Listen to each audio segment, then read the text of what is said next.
This is Duke University.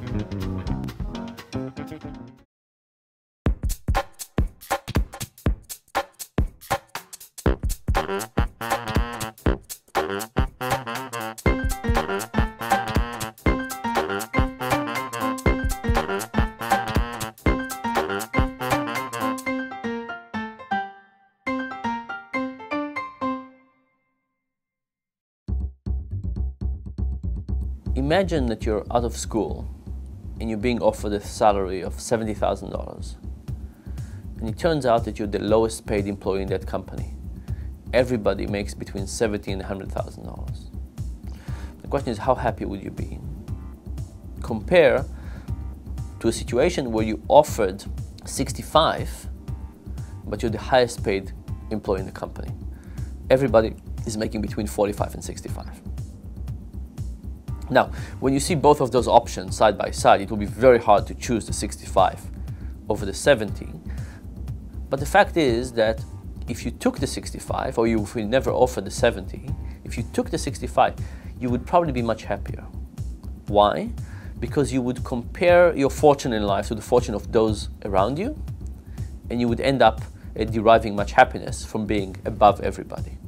Your happiness is not just derived by what you have, it's derived by what you have relative to other things. And only when they come into context, the comparison with the context help us understand how much we love them, care about them, want them, willing to pay for them, and so on. And these things have profound effects. So for example, if you have a certain portion of food on a plate that is very big or very small, the portion of the food on the small plate would look larger. And not only look larger, you will feel like you've eaten more. You're more likely to leave things on the plate, and you'll actually, presumably if you keep on doing it, you'll be in better health over the long time. Relativity is about everything we do. We can't do anything that is not relative. But it also leads us to a lot of trouble.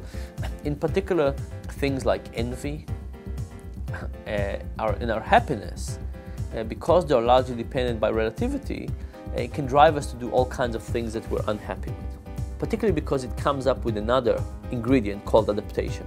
And adaptation is the idea that we get used to things.